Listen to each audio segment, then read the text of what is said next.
नमस्कार मित्रांनो.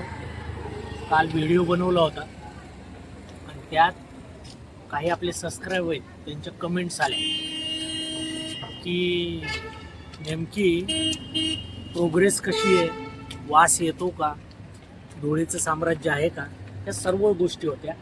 आणि त्यानुसार मग ह्या सबस्क्रायबरच्या मागणीनुसार आपण या ठिकाणी स्वतः आलेलो आहे. तिथल्या रहिवाशांना काही प्रश्न विचारणार आहेत आपण की नेमकं काय त्रास आहे का, कसं जीवनमान चालू आहे, या सगळ्या गोष्टी आपण विचारू. जे प्रत्यक्षात इथं राहत आहेत तळोजाला अशा लोकांना आपण विचारतोय, जेणेकरून ॲक्युरेट माहिती आपल्यापर्यंत पोहोचवायला मदत होईल. हे आपले इथले रहिवासी आहेत. आपण इधर के हो आप? अभी इधर रहते हो क्या? केरला आहे. ओके. ये जो हे रहिवासी आहेत केरळचे आहेत, इथं कामासाठी आलेले आहेत. आपण थोड्याशा तुटक्या फुटक्या ह्याच्यामध्ये विचारूया, त्यांना प्रश्न करूया. बरं सर, आप इधर अभी रहने को इधर ही है? हाँ, कैसा अभी जरा बारिश बीस आता है, इसका सराउंडिंग कैसे है इधर का, आपको क्या लगता है? रहने के लिए अच्छी जगह है? अच्छा है. कुछ बास आता है कंपनी का? हाँ, बास आता है का पानी रहता है? आता है, हर रोज आता है, गंदा नाही आता है. परत ते जरा चकित झालेले आहेत. आधी म्हटले ते की बाबा थोडासा वास येतो, पण त्यांना एवढा काही जाणवत नाही त्यांच्या याने. चला आपण आणखी काय माणसं भेटतात का बघूया, त्यांना विचारूया. चल, एक रहिवासी बसलेले आहेत, आपण त्यांना काही प्रश्न करूया. नमस्कार सर, आपण इथलेच आहेत का राहायला? हे जे आहेत गृहस्थ आहेत इथं राहत आहेत सध्याला रेंटने. आपण त्यांना बघूया हे वातावरण कसं आहे, त्यांना कसला त्रास आहे का, हे आपण गोष्टी बघूया. तुम्हाला काय वाटतं की राहायला वगैरे सगळं व्यवस्थित झालं? व्यवस्थित आहे, पण पाण्याचं सोय. पाण्याची सोय आणि मग स्मेलचं काहीतरी म्हणतात की वास वगैरे येतो का केमिकलचा? बरं. आणि मग धुळीचं वगैरे सरांचं म्हणणं आहे की ते रस्ते वगैरे बऱ्यापैकी झालेले आहेत. मुख्य यांचा प्रॉब्लेम आहे तो पाण्याचा. पाणी वेळेवर येत नाहीये आणि रस्ते वगैरे त्यांचं आहे व्यवस्थित. आणि वासाचं प्रमाण त्यांच्या मतानुसार तिकडल्या बाजूला. आपण आनंद सागरच्या समोर सुखसागर या इमारतीच्या तिथे उभे आहोत. हे सोसायटी आहे. सर नमस्कार. हे आपले एक सद्गृहस्थ आहेत. आपण यांना विचारणार आहोत राहण्यासाठी कसं आहे, कधीपासून आहे, आपण या सगळ्या गोष्टी. नमस्कार सर, आपण इथे कधीपासून राहता? एप्रिल 2025 ते 2000. आपलं स्वतःचं घर आहे. बरं, मग इथलं वातावरण कसं आहे? कारण तुम्हाला काय त्रास काय प्रॉब्लेम आहेत का? नाही तर पाण्याचा प्रॉब्लेमच आहे. संध्याकाळी अर्धा तास, सकाळी अर्धा तास असं पाणी येते. हां, पाहिजे वगैरे येत नाही. संध्याकाळी अर्धा तास पाणी येते आणि मुबलक प्रमाणात पाणी येत नाही असं त्यांचं म्हणणं आहे. आणखी कुठला काय त्रास? कंपन्यांचा वास वगैरे आहे. संध्याकाळी कमी जास्त प्रमाणामध्ये असतो, कधी उघडा असतो, कधी कमी असतो, पण येत असतो. बरं, म्हणजे संध्याकाळी जो वास येतोय, म्हणजे केमिकलचा जो वास येतोय कमी जास्त प्रमाणात इथं आहेच.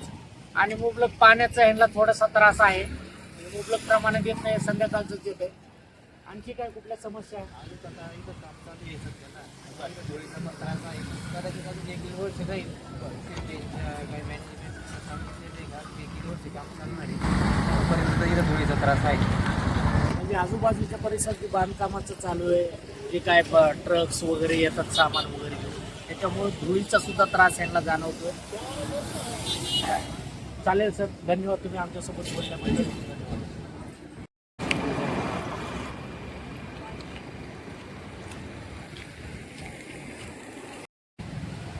मित्र, आपण सुखसागर आनंदसागर इथं बघितलं, तिथल्या रहिवाशांचे कुठले प्रश्न आहेत ते बघितले. त्यानंतर आपण आता वरच्या बाजूला जिथं आपण खारघर ते तळोजा या रोडच्या विषयी माहिती घेतली. तिथं धनश्री सोसायटी आहे. तिथले आपण तिथलं सुरक्षा रक्षकांचं काम एकदम चोख आहे असं ऐक्यू आहे. त्यांच्यानुसार आपण त्यांना विचारूया इथल्या समस्या आणि कसं आहे बाबा इथलं नियोजन, या गोष्टी आपण विचारूया. इथे एक आपले सिक्युरिटी गार्ड बसलेले आहेत. या बिल्डिंगची पूर्ण सुरक्षेची जबाबदारी त्यांनी त्यांच्या खांद्यावर घेतलेली आहे. अपन हिंदी मराठी हिंदी हाँ सर कब से आप इधर हैं? 4 महीने से इधर है ये और सर कुछ इधर दिक्कत कुछ दिक्कत तो कुछ नहीं, दिक्कत एक ही दिक्कत है, इसका स्टेशन में ज्याला स्टिकर आहे त्याला आपण सोडतो आणि ज्याला स्टिकर नसेल त्याला सांगून घेण्यासाठी आपण काय ते उपाय नाही ते बरं आता इधर धूल का कुछ टेंशन धूल का मट्टी आता है, होगा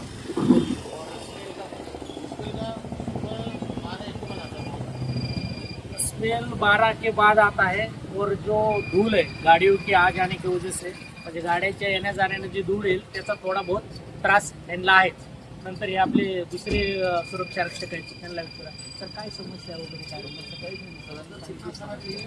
त्याच आहेत काय छोट्या मोठ्या समस्या आहेत धुळीचा खूप वाटा आणि मेन रोडवरच असल्यामुळे धुळीचा वगैरे त्रास आहे मागे आपण किती दिवसापासून येते म्हणजे जसं जसं त्यांच्या भरती किंवा शिफ्ट वाईज ते काम करतात सुरक्षा रक्षा चांगली आहे आपण लोकांच्या विचारून घेतलं थोडंसं प्रत्यक्षात डेमो द्यायचं म्हटलं तिथं गाड्या उभ्या आहेत शक्यतो 3-4 वाजल्यापासून उभा आहे आणि याच्यावर प्रचंड धूळ आहे आणि धूळ असण्याचं कारण इथून वाढण्याची रहदारी या सगळ्या गोष्टीमुळे बघा थर जमलेत थर ही एक स्कूटी आहे बघा ही समजा सकाळपासून उभा आहे असेल पूर्ण थर माखून गेली आहे धुळीनं हा रोड मेन असल्यामुळे धुळीचं प्रमाण जास्त असल्यामुळे हे वाहनांची येराजारा जास्त होत असल्यामुळे इथे धूळ प्रचंड आहे त्याचा त्रास माणसाला आहे आता ह्या छोट्या मोठ्या गोष्टी असल्यामुळं जाणवत नसेल पण याचे दुर्गमी परिणाम माणसाच्या शरीरावर होणार यात ती मात्र शंका नाही लोक थोडं सांगायला खुलून सांगत नाहीयेत पण काही लोकांमध्ये आम्हाला प्रचंड असंतोष जाणवला काही थोडे समाधानी दिसले काहींना बोलताना सुचत नव्हतं काय बोलावं परंतु रात्री येथे स्मेल येतो केमिकलचा वास येतो असं आमच्या संरक्षणातून कळलं धुळीचा त्रास आहे पाण्याचा प्रचंड मोठा प्रॉब्लेम आहे बुबलक येत नाही रात्रीच्या टायमाला अर्ध्या तासापुरतं येतं आणि ते पुरत नाही त्यासाठी काहींनी टाक्या बसवलेल्या आहेत काहींनी त्यांची सोय केलेली आहे आणि काही सोसायटीला तर टँकरनंच पुरवठा आहे असं सांगतात की त्या पनवेलच्या ह्याला आता नवीन घेतलंय बनवायला धरणाचं पाणी येणार कुणाच्या अडचण पण जोपर्यंत प्रॉब्लेम सॉल्व होत नाही तोपर्यंत आपल्याला त्यावर विश्वास ते म्हणतात ना लबाडाचे जेवण खाल्ल्याशिवाय काय खरं तसं हे प्रशासनाचं आहे प्रश्न तुमची उत्तरा आज कमेंट्समध्ये आपल्याला एका सबस्क्राईबने प्रश्न केला होता इथली परिस्थिती काय लोकांना काय त्रास होतो वातावरण कसं आहे हेच करा आम्ही राहतो दूर परंतु सबस्क्रायबरचं म्हणणं पूर्ण करण्यासाठी आम्ही दोघं स्वतःही रात्रीच्या टायमाला आलो सकाळी येऊ शकलो असतो सकाळच्या वातावरणात आपल्याला एवढा प्रॉब्लेम कळत नाही आणि संध्याकाळी माणसंसुद्धा असतात म्हणून आपण आज संध्याकाळी इथं आलो 2-3 सोसायटीच्या रहिवाशांना आपण प्रत्यक्ष प्रश्न विचारले त्यांचं म्हणणं काय होतं त्रास काय होतं या सगळ्या गोष्टी केल्या रात्रीचं काय कंपनीचं पण केमिकलचं पाणी आणि धूर जास्त असतो त्यामुळे ते आपल्याला स्वतःला सुद्धा अनुभवता येतील त्याच्यासाठी आपण रात्रीच्या टायमाला इथं आलो माझ्यासोबत प्रदीप चिकणे मी स्वतः मारुती कुठे आहे आणि तुम्हाला हा व्हिडिओ कसा वाटला तुम्हाला काय प्रश्न असतील तुम्हाला आणखी काय जाणून घ्यायचं असेल तर सबस्क्राईब करा चॅनलला कमेंट्समध्ये लिहा तुम्हाला नेमकी काय माहिती लागते आम्ही नक्कीच तुमच्यासाठी फक्त आम्ही ती माहिती तुमच्यापर्यंत पोहोचवण्याचा निर्मळ मनाने प्रयत्न करूया आजच्या व्हिडिओसाठी एवढंच शेवटी बाय बाय काळजी घ्या